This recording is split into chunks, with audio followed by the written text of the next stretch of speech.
Hello, thank you for coming. I am your host, Retro Mary, the Office Elf Vtuber, and today I'm going to be doing a special breakdown of the Xenoblade Chronicles 3 trailer that came out recently. We're going to be talking about quite a few things in this video. We're going to be talking about what I think the main themes are going to be, how I think the weapon types are going to play out, what the weapon types are going to be, a lot of story stuff that's been shown in the trailer as well. This is going to be a relatively long one, but I hope you guys stick with me.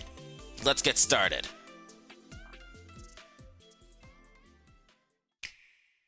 That's the way of our world.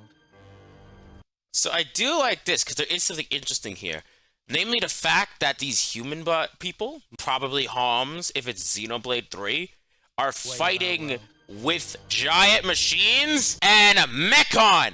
Later on, it is more confirmed that there is going to be a Xenoblade 1 and Xenoblade 2 type faction, because keep in mind, anyone within like the Xenoblade 2 Spear things won't know what a Mechon is.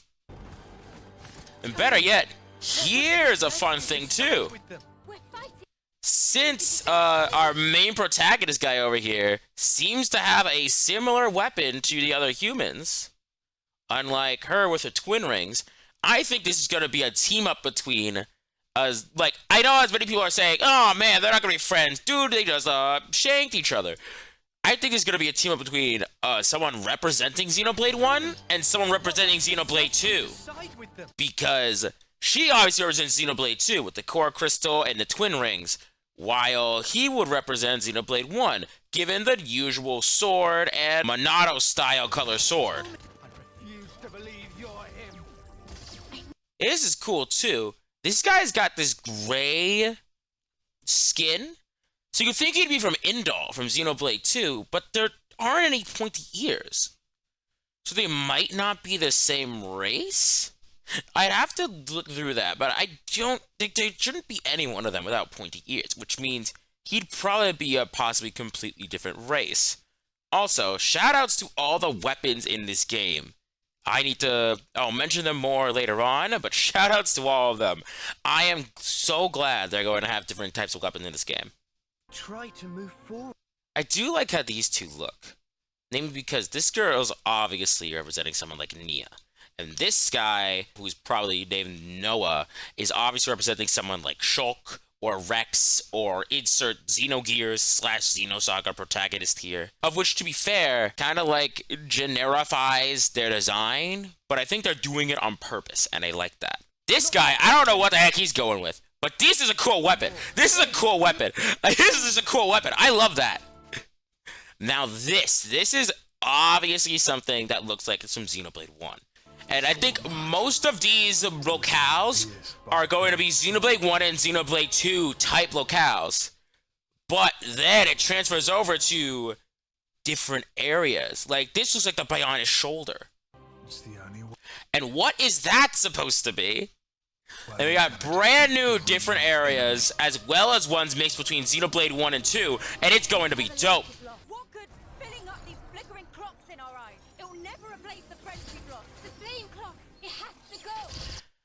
That's another thing that's been talked about too that I don't think has been mentioned very much. The clock motif. It's only really done twice, but at the same time, there were two really big themes in both Xenoblade 1 and Xenoblade 2 about the future and time. And this whole clock speak really speaks to me in that way that it's going to be another time-themed based RPG. Now, this is obviously either Melia or Tyrea. I want to say Melia just because she was younger, but Melia being here is absolutely insane because of their dichotomy in the design. I think it is going to be a Xenoblade 1 versus Xenoblade 2 faction intervened between our two Xenoblade 1 and Xenoblade 2 based protagonists. They must be erased. Look at Nia. Nia's beautiful. That's all I can say. Without a trace.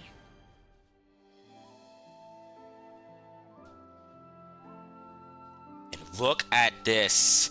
You saw Oriya? You saw the Mechonis?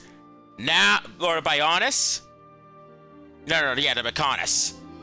Now you see them slashed! Xenoblade 1 out here trying to gank Xenoblade 2 into Xenoblade 3. And one other thing before closing out the trailer, I do want to note that since it is in the title screen, these flutes are going to be very important, which is something later on I want to talk about before. These flutes, with the design that they have, being basically the same exact design as on the logo, I think is going to be a very important motif for this game. It's pretty much confirmed by the person itself, but it's obviously really important. In any event, analysis time stuff, other things. Go, go, go!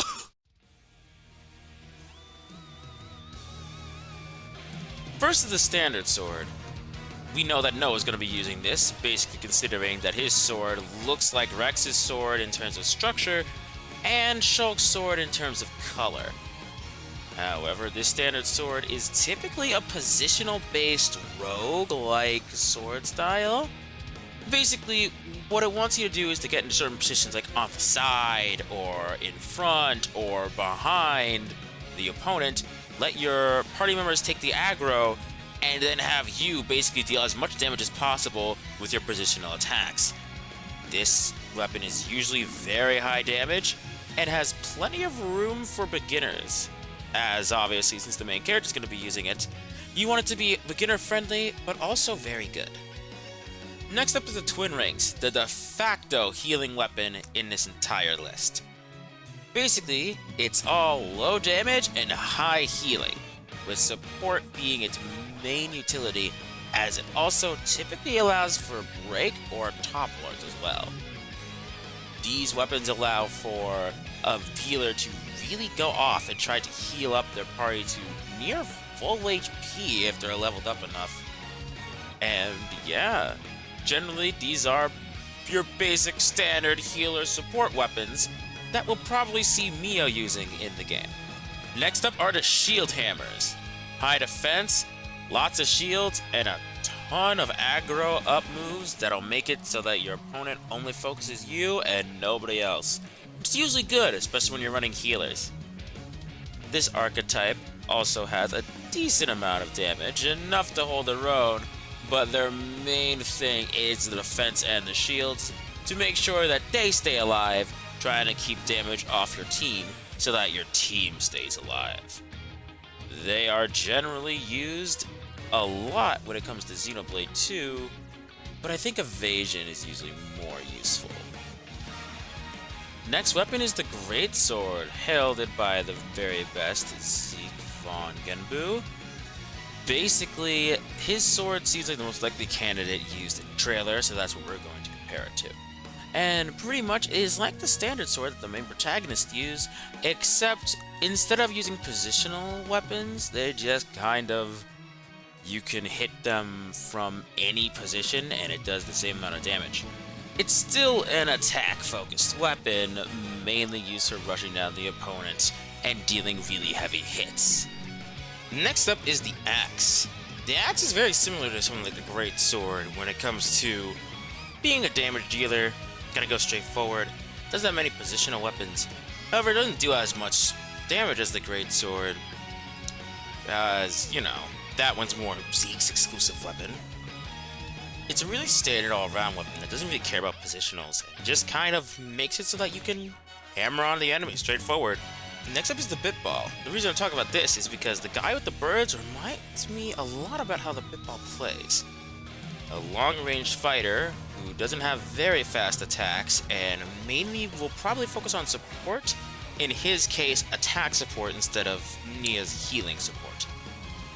However, I think it will generally be a pretty good weapon and a nice change of pace for those who don't like traditional weapons in the game.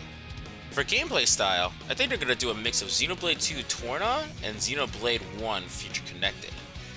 Basically, I think everyone is going to have the 3 arts that they have in Xenoblade 2, but not a talent art, but what I want to say a flute art from like Xenoblade 1. which would basically be how the Monado arts work, and I'm planning on talking about that in another video. But something similar to Monado arts is for their fourth option instead of a super meter. And then you have the normal 3 arts like you would in Xenoblade 2 Torna.